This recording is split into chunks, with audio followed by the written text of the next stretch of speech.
We begin to improve. We develop more strength. Again, like lifting weights, the first day we start lighter and the next day a little bit heavier, and we're going to move to stronger and stronger amounts till we're able to move our life in the direction we want as quickly as we can think it. That's our goal, to be able to use our personal power on a daily basis. Now, in order to do that, we've got to see what normally stops people from using their personal power. And that's the purpose of this tape. I want to share with you what I believe is the controlling force in all human behavior. What drives us? In other words, everyone could take action. Literally, if it's that simple, if all it takes to succeed is the ability to know what you want, take action, know if it's working, and keep changing until you get what you want, how come everybody doesn't do it? The reason is fear. And the fear is usually fear of failure or success or rejection. But the real word I would use for this thing we're afraid of is pain. I believe that every single person on this earth is driven by two forces. Number one, their need to avoid pain. And number two, their desire to gain pleasure. Those two twin forces are the drive behind all human behavior. So let me ask you a question. My guess would be this isn't the first set of self-improvement tapes that you've invested in your lifetime. Did you really use the last set you invested in? My hallucination is the answer is no, you didn't use them at least at the level you could have. And the reason I quote unquote hallucinate that is I found out the statistics show that less than 10% of the people who purchase tape programs ever listen to them in their entirety. That just blows my mind. Somebody's invested money, time, they wanted a result, but they didn't follow through. Or worse, they invested in a program and they listened to it and then they didn't use what they listened to. But there's anything that I'm going to try and push you to do as your friend and as your success coach, if you'll let me be that for you in this program, it's to get you to act on everything we talk about, to keep the ideas simple and focused, but get you to use them. See, you don't have to have a complicated idea to make a difference in your life. What you need are ideas that you apply. And that's what we're really going to go for 1,000% in this program. But the question is, how could somebody go to school? How could somebody go to a seminar? How could somebody read an excellent book and still not produce the results? So why didn't I follow through? I obviously wanted the results that I knew this book could give me. Why haven't you followed through on some of the things you know you really want? Why not? Why haven't you used your personal power and taken action? What has prevented you from taking action? And I would suggest to you it's what this tape is about. The two controlling forces have directed your life and kept you at times from taking action. And those forces again are the twin forces of pain and pleasure. Remember, everything we do in life, we do out of our need to avoid pain or a desire to gain pleasure. I'll give you an example. I don't know if you're a lady listening or a gentleman, but when I speak to audiences, I'll invariably ask the ladies in the audience, please raise your hand if you put on makeup today. Do you know that 90% of the audience will raise their hand? Many times 99. Now, think about that. Why do they put on makeup each day, or why do you if you're a lady? Why? Is it because you wake up in the morning and say, look in the mirror and say, God, I love this process? I doubt it very seriously. Why you put it on is for one of two reasons. You put on the makeup because in your mind you say, you know, putting on makeup makes me feel more attractive. So what is that doing? Why are you taking action? To gain pleasure. Or you might say, well, gosh, when I put on makeup, people think I'm more attractive. They feel more attracted to me, which again makes you feel good. It makes you feel a pleasurable type of feeling. That's why you do it. Now, some people wake up in the morning and that's not why they put on makeup. Some women wake up in the morning and they say, how come men don't have to do this? Right? But they still do it. Why? Because their brain says, well, if I don't put it on, somebody's going to say, what happened to your face? Right? And some people, of course, do it for a combination of the two. The point is, the only reason they put it on is to avoid pain and to gain pleasure. Some combination of those things. Hey, have you ever procrastinated? You say, what a dumb question. Of course. What is procrastination? It's the opposite of using your personal power. It's being immobilized. It's needing to do something and not following through. I call it the silent killer because it grows on you. It just kind of creeps along until pretty soon it's taking control of your life. Pretty soon you find yourself immobilized in a bunch of areas and you don't even realize it. You don't even notice all the freedom you've given up just because of procrastination. So what is it though? Why do we procrastinate? Why do we not use our power, which is what we talked about in the first tape? Let's figure out what stops us. The reason is when we procrastinate, it's because we think that taking action, whatever action we're putting off, that taking that action would be more painful than doing nothing or not taking action. That's the bottom line. In other words, by not taking action, now, where else do they affect you? Well, Let's take a look. Do you overeat? Some people say, well, I'm going to go on a diet. Yep, I'm just going to go out there and I'm going to starve myself and then I'm going to be real skinny. How often does that work? Now, I'd say slim and none. In fact, studies show that 95% of the people who go on a diet within 2 years have not only gained the weight back, but have also usually gained an additional 2 pounds beyond the weight they were on when they went on the diet in the first place. See, trying to create more pain in your life rarely works because I got to tell you something. The need to avoid pain is biological. It's built into your nervous system. Why? Because it's a survival mechanism. And your brain is going to fight like crazy anytime it sees that you're asking it to do something that's going to lead to pain.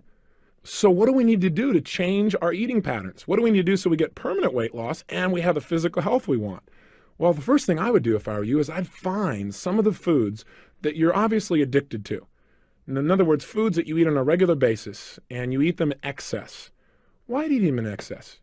You go, well, because when I was growing up, these and these things happened to me. No, that's not true. There's only one reason you eat more food than you should, because it's pleasurable, because you like to eat that chocolate, because you think, good dive of chocolate, and you just go into a state where you got to have it. See, you associate deep, deep pleasure, and that's why you go for it. Now you say, yeah, but being fat is really painful. That's true. But the reason you ate the chocolate, because in that moment, what was more real to you? The pain of being fat or the pleasure of the chocolate? I would assume that it was the pleasure of the chocolate if you're overeating. So what we've got to do to make a change in our life is not go out and discipline ourselves, but to change what we link pleasure and what we link pain to. So what if you saw somebody that you were really attracted to and you wanted to be with them, you want to develop a relationship, but you didn't follow through? How come? Real simple, isn't it? Because you associated more pain to walking up and asking him for a date than not doing it. You thought, well, gosh, but if I could do it, I could have the pleasure. But which one was a more powerful motivating force? The pleasure of being in a relationship or the potential pain of being rejected? If you didn't follow through, I'm sorry to sound so simplistic, but let's talk about what really drives human behavior. And I think there are certain basic fundamentals that drive our behavior. When we understand them, we can start to utilize them to change our life. And if we don't understand them, then what we do is we keep running up against the brick wall. Have you experienced that? Where you're trying to make a change, but it never happens. Why? Because your internal associations about pain and pleasure haven't changed. In other words, you keep thinking, if I do this, it's going to mean a ton of pain. And so you stop short. I mean, a classic example is in relationships. You know, a lot of people in life get this bug. They say, I want to be in a relationship. Why? Because they think being in a relationship would mean lots of what? Pleasure, love, happiness, security, being close, all those special feelings, spirituality, right? That feeling of oneness. Then they get in a relationship and they say, I don't want to be in a relationship, right? All of a sudden they begin to think relationship means pain, or worse. They think a relationship is the most incredible thing in the world. They love this person. They give 1,000% of themselves. They think about them constantly. And then as time goes by, something happens. And this person, let's say, leaves them or breaks up with them or smashes their heart. The challenge is this. Most people have not learned how to deal with it. Most of us don't consciously look at what we link pain and what we link pleasure to. And so our lives are in reaction instead of in control. So for example, let's say you had a great relationship, somebody you really loved, gave 100% as we started to talk about. And then all of a sudden, one day, something bad happens. They cheated on you, they left you, they lost interest, they were less motivated or attracted than you were. What happens for some people is they have this thing called pain at this moment. And what they link up in their mind is relationships equal pain. Now there's a problem, because also in their mind, they have this other association in their nervous system, and that association is relationships equal pleasure. So what happens in the future? Well, for a long time, this person will probably avoid relationships. You know, they won't get too attracted. They won't express themselves real fully, or they'll be a little bit more closed down. Does this sound like somebody you know? Maybe somebody you know personally? And then what happens is eventually, maybe some of the pain wears off. And they see somebody and they get attracted or they develop a neat relationship and it starts to grow. But there's a point in the relationship when it's going really, really well, when all of a sudden that person begins to sabotage the relationship. Now, have you ever done that? Usually it's because inside your mind, something has happened and your brain's going, oh my gosh, I'm getting all this pleasure. But I know what's happening next. Relationships will equal pain eventually, so I better get out quick before the pain gets here. Now, I want you to realize that this idea of pain and pleasure doesn't just shape your emotional life or whether, for example, you smoke cigarettes or overeat or whatever the case may be, but it affects every aspect of your life, every aspect, big things and little things. Sometimes business people say to me, boy, this pain pleasure thing, this really affects my business, doesn't it? I said, affects your business, it's everything. It all comes down to people don't even buy the best product anymore. They buy the product they associate the most pleasure to and the least pain. All marketing is, when you watch a commercial, is them trying to get you to link pleasure to their product and pain to the competition. Management is understanding pain and pleasure. What drives somebody? Because if you want to motivate a human being, you got to find out what already motivates them. If you want to influence them, you got to find out what already influences them. What do they already link pain or pleasure to? I'll give you an example. I worked with a gentleman. He was one of the first people that I took on as a private client. Now I have a group of people that pay me between $1 and $4 million a year to personally coach them. They don't say that to impress you, but I want to impress upon you, these people will not pay that kind of money unless they get real results. And this man was the first client I took on, was a man who made $500 million in one day, one of the top financial traders in the world. That's pretty amazing. But then he went through this challenge. And the challenge was he couldn't get himself to make any money. For almost 9 straight months, he was losing money. And so he tried everything to turn things around. And pretty soon, as you might guess, he linked major pain to trading, because every time he traded, he'd lose. His old identity was he was the best in the world. So he hired me to come in because he was at the point where he literally couldn't get himself to go into the office, because going to the office equaled pain. Can you imagine someone that good being that shut down in what I would call learned helplessness? And the man was really a genius, but his conditioning was taking over. So I came in and helped him to change this pain pleasure. I also helped him to evaluate and study him to find out what was he doing at his very best when he was the best in the world. What was he doing with his body, which we're going to teach you about, something called state and physiology in this program, the very things I did with him. What was he doing differently in the way he made decisions? How was he evaluating things? A lot of what this program teaches I did with him personally, and I began to turn him around. And most importantly, get him to link massive pleasure to trading, along with making sure he was using the right principles. You can get all pumped up and excited and link pleasure and do the wrong thing. So by a combination of those aspects, within less than 12 months of coaching him, and I did this seeing him once a month and then talking to him about once a week on the phone and daily through faxes, he made more than $100 million, turned things completely around and developed momentum again. So I just want you to get, this is really important for you if you're in business, as well as important for you in your personal life. And also it doesn't matter how tough things are. I dealt with a woman a couple of years ago who had 152 personalities, and she started splitting in the middle of my seminar. And in 45 minutes, I was able to help her to integrate herself. And the way I did that was by understanding the relationship of these 6 human needs, as well as the principle of pain and pleasure. So I want you to know, when you master this area of your life, you can change virtually anything. And you've got to master it around the area of learning. Things are changing so rapidly. The one skill you got to have is the ability to learn rapidly. And you know what? When we're in school, we link massive pain to learning, most of us. And so kids, boy, you can turn them around so easily when you entertain them a little bit. I try to make this little tape program somewhat entertaining. I just got my voice to try and do it and tease you and push you, but hopefully you can feel the difference, and you will over the next few days as we go through each day, day after day, building momentum. But you know what? The secret is to realize there's so much information. The only stuff we pay attention to is the stuff that moves us emotionally, something that inspires us or makes us laugh or makes us cry or makes us feel. That's the stuff we remember, and that's the stuff we use. So pain and pleasure is shaping every area of your life. And what we want to do in this tape is really start to take control of it. So we're not in reaction to our old conditioning, but we're in charge of it. And the first step to that is awareness of this principle, the awareness that this is shaping us and how it works. So the controlling force of our life, then, the thing that directs our life, is what we link pain and what we link pleasure to. Think about it. Advertisers know all about this, don't they? Advertisers know that if we're going to get people to take action, to use their power to buy things, we got to get them to associate pleasurable feelings to our product, or show them how they can eliminate some pain they already have by buying our product. Think about it. Isn't that what they really did in those old AT&T commercials? AT&T tried to give you the pleasure and the pain. What'd they do? They didn't come on with a commercial and say, listen, I know you miss your mother, call her. No, no, no. First, they took out a big knife and they stabbed you in the chest with it, right? They came out there and they showed this poor old lady saying, gosh, my son hasn't called me in forever. I miss him. He probably doesn't even love me anymore. Oh my gosh, I'm being left alone. So all the grandmas in the world start to feel pain because they realize their son hasn't called them in at least 15 minutes.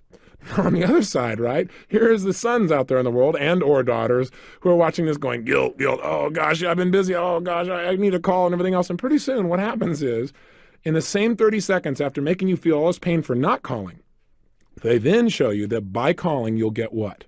Pleasure. How does it work? In the same 30 or 60-second commercial, what happens is the son picks up the phone and calls mom, and she smiles. Oh my gosh, he does love me. And she smiles, and the music comes on behind it, and he's smiling, and there's an incredible bond and connection. You just feel your heart opening, and at the end of it, they say, don't let your family drift away. And what's happened? In 60 seconds, they've gotten you to link to their product, a way to avoid pain, plus they stirred up some of your pain, made you hurt a little more so you're more motivated, and simultaneously showing you how you can heal it and get pleasure just by picking up this little device that's nearby that they'll make money if you take action on. Now, I'm not against it because I think it's a great tool, but I want you to realize it's a pain-pleasure commercial. And then there was Citibank Visa, right? It's interesting to see what Citibank used to motivate people versus, say, American Express and what they used. They both had two classic commercials. In the Citibank commercial, there's a dark background, and a man comes on, and he's got a lot of pain. And he says, yeah, I got the phone call. It's 4 o'clock in the morning. My father was having a heart attack. I had no money. Then all of a sudden it comes on, and the Citibank lady comes on with a smile and says, you know, we heard about his problem. And she said, we wanted to help. He called us. He told us what he needed the money for. We gave him the credit. Goes back to the man. Yeah, because of Citibank, I was there. I was there at my father's hospital bed, thanks to Citibank. People who care. Now, what's the implication here? Well, if you want to solve the pain in your life, just get a Citibank Visa, and they'll handle it. You need more money? Hey, just call. They'll handle it. They understand. Well, that's an interesting way of looking at things. So how can we use this understanding of the controlling force? How can we use the understanding that pain is a greater motivator than even pleasure? Well, the way to use it is to begin to understand that in any moment in time, our reality is based on whatever we focus on. That is, at any moment in time, whatever you focus on is what's most real to you. For example, if you're looking at that piece of chocolate and you think about eating the chocolate and you just let your mind flow based on its old associations, it might say, yumbo, it's time to eat. You might immediately get that pleasure feeling. And as long as you focus on the pleasure you're going to get, and that is your primary focus, and that's what's most real to you, then you're going to be drawn towards the chocolate. But haven't you also had times where you didn't eat the chocolate? Or you didn't eat something that normally you're kind of addicted to? Haven't there been times when you've stopped yourself? How have you done that? The answer is you changed your focus, and you focused on the pain you probably would experience or the pleasure you would get by not eating the chocolate. So what you did is, instead of just thinking intellectually, well, yeah, not eating the chocolate will make me thinner, you literally focused on, hey, I'm going to be going to this particular ball and I want to look like $1 million. I want to feel strong. If I eat that chocolate, I'm going to feel lousy. I'm going to feel bloated. I'm going to feel heavy. So you began to focus on all the pain plus all the pleasure you'd get by not eating it. And your behavior changed. Isn't that true? If you've ever stuck to a diet, for example, isn't it true that the way you stuck to it is one day you finally got to the point where you'd had it? You said, look, you looked in the mirror one day, or somebody said something to you, or you noticed that you were just feeling sloppy and tired, and you went through what I call threshold. Threshold is when you experience so much pain you said, I've had it. That's it. No more. And then you begin to find a way to change it. Well, I believe that you can do this with anything at any moment in time, and I know you can. All you got to do is control your mental focus. So if you want to change your behavior, you must focus on how not doing something is going to be more painful than just going for it. In other words, link not taking action as being more painful than just doing it. Just the way we talked about with procrastination, do it to yourself up front. Don't wait till life puts you in a pressure situation where you feel like you have to do something. Does that make sense? So how can we use this in other areas of our life? Do the same thing. You want to connect with somebody, you want to make sure you communicate with them, then think about, if I don't do this, I know I feel busy, I know I feel overloaded, but if I don't call them here on their birthday or on Easter, how's it going to make them feel? How am I going to feel? You know, that would be painful. If I just made the call and I connect with them and they feel appreciated, how's that going to make me feel? Pleasurable. Use pain and pleasure instead of having pain and pleasure use you. That's the secret to success. You do that and you're in control of your life. You don't do that and life controls you. And unfortunately for most people, life controls them. So let's change it. And in the next tape, we're going to talk about specifically how to change what we associate pain and pleasure to. But step number one is just getting clear that this is the controlling force of your life. If there's anything you want to do and you can't figure out why you're not doing it, there's a simple answer. You link more pain to doing it than not doing it. Hey, if you don't have enough money, for example, I know that's an issue for a lot of people. It was for a good deal of my life. If you don't have money, there's only one reason. You link more pain to having more money than to not having it. Now you say, okay, Tony, you've been okay up until now. Now you've gone over threshold. I don't buy that theory. Hey, I wouldn't have bought it either, but it's true. I got to tell you something. You're an intelligent person. You have the ability to produce results. You had enough personal power to make a phone call, put your money on the line, and now you're following through and listening to it. You're in that top 1/10 of 1%, literally. I mean, you aren't just somebody who's just hanging out. You're willing to do something about it. Even with all of that, your ability to follow through, if you don't have the money that you want in your life, imagine motivating your life as being a scale, if you would. And on one side is pain and the other is pleasure. And your brain is always weighing, if I take this action, what's it going to mean? More pleasure and less pain, or more pain and less pleasure? If you're not following through, it's because you've got that scale weighted in the opposite direction as it needs to be. And if you're going to change your behavior and use your personal power, then you've got to change what you associate pain and pleasure to. If you're sabotaging your success in any area of your life, it's exactly the same reason. You're having what I call approach avoidance. That is, you have a mixed set of associations about pain and pleasure. As I gave you the earlier example, in a relationship, I want to be in a relationship. It'll mean pleasure. But then you get into it and you start to notice some things and your brain says, oh, it might end. It might mean pain. And so you start to make relationships work and you sabotage them. You may do the same thing financially. I want money because money will mean for me maybe more freedom, or I could give to my friends, or I could buy my kids something, or I could travel the world, or I could learn something new, or I could hire this best coach in the world to do something for me. And yet at the same time, your brain's going, yeah, but then I'll get judged, or yeah, I'll have to give up all this stuff, or I'll have no time with my family and all this pain. And so you don't follow through and you begin to sabotage financially. If you're going to change that once and for all, forever, you've got to right now decide that you control the focus of your mind. And that if you're not following through, all you have to do is focus on what's the pain I'm going to have if I don't do this. Most of us focus on, well, what will be the pain if I take action? And we keep ourselves from using our personal power. Your focus has to be, what will be the pain if I don't do it? What will be the ultimate price if I don't follow through? What will it cost me emotionally, spiritually, physically, financially, in my life? What will happen to the juice and passion of my life if I don't follow through? If you start asking those questions, you'll be able to motivate yourself. And when we get into the goal-setting workshop in this program, you're going to find that I'm going to show you not only how to set goals and find out why. So let me give you an assignment, and then tomorrow we're going to show you how to make changes rapidly. But let's make some changes right now, okay? Take out your journal. I want you to write down 4 actions that you need to take in your life that you've been putting off. Now, I know you made some decisions a day or so ago, but I want you to look at 4 more things. What are 4 actions that you need to take? Maybe you need to lose some weight. Maybe you need to stop smoking. Maybe what you need to do is need to make a phone call you haven't followed through on. Maybe it's initiating a new job interview for you.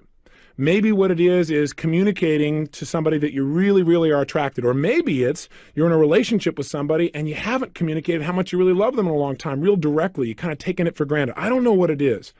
But I want you right now to write down what are 4 actions that you could take immediately that you've been putting off. You know you should take, but you haven't done it. Again, make these 4 different than the ones you already did yesterday. Don't go, well, I did 2 of them yesterday, so that means I have to do 2 more today. No, remember I said each day we're going to do a little more? We're going to increase the weights. We're going to develop more muscle, more will, more power. That's what we're doing right now. So you're going to write down 4 new actions, right? 4 simple actions that you're going to take. And then what I want you to do is I want you to be honest with yourself. I want you to write down under each action that you've not taken that you know you should. I want you to write down what is the pain that you associate that's kept you from taking action in the past. Let's just get clear, because I guarantee you that if you've not taken action, it's because you associated more pain to taking action than not. Okay, you've heard that about 19 times, but you're going to hear it again and again until you start to use it.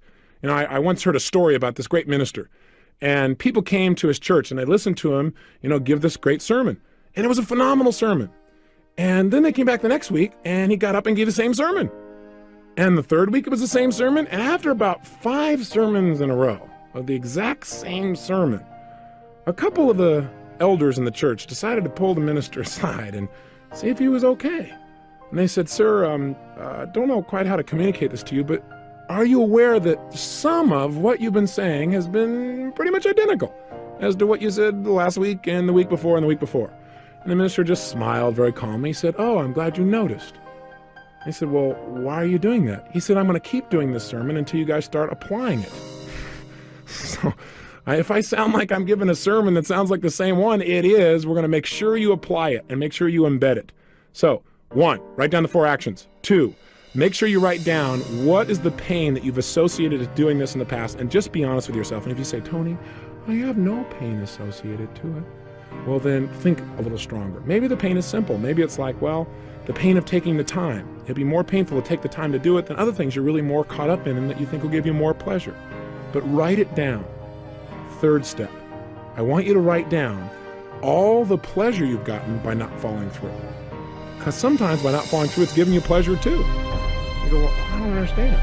Well, let's say, for example, you think you should lose some weight. And that specifically, in order to get that done, one of the actions you should take is to stop eating mass quantities of chocolate or sugar or cake or whatever it is, okay? Now, why haven't you done that? Well, answer number 1, because you associate pain to dieting. In fact, what are the first 3 letters in the word diet? That ought to give you a clue why most people want to avoid it. Right? They feel like they're dying. The bottom line is that's kind of painful. So what have you done? You've associated taking something away. Loss equals pain for most of us. If we feel like we're losing something or giving something up, we feel like losing weight, it's going to be painful. So you go, well, gosh, I would be taking something away. I would be taking away things I used to have pleasure eating. So that's pain. What are all the pains that you would associate? Step 3, what's the pleasure you get by still eating? Well, you get the pleasure of eating chocolate. You get that momentary feeling inside. So that's step number 3. Step number 4, I want you to write down the opposite. What do I mean by that? What I mean is I want you to write down what it will cost you if you don't change. That is, if you don't stop eating chocolate in mass quantities, if you don't stop smoking, if you don't make that phone call that you know you need to make, if you don't start consistently working out each day, if you don't go out and really make an effort, even though it may be difficult, to get through to that person who in the past has made you mad, if you don't do that, what's it going to cost you? And be honest with yourself. What will it cost you over the next 2, 3, 4, or 5 years? What's it going to cost you emotionally? What's it going to cost you in your self-image? What will it cost you in your physical energy level? What will it cost you in your feelings of self-esteem? What will it cost you financially? What will it cost you in your direct relationships with the people you care about most? And I really want you to hone it down. And how does that make you feel? In other words, don't just go, well, it'll cost me money. Well, I will be fat. That's not enough. You got to remember, what drives us are our emotions, not just our intellect. So get emotional about it. What will it cost you, and how would that make you feel to not get those results?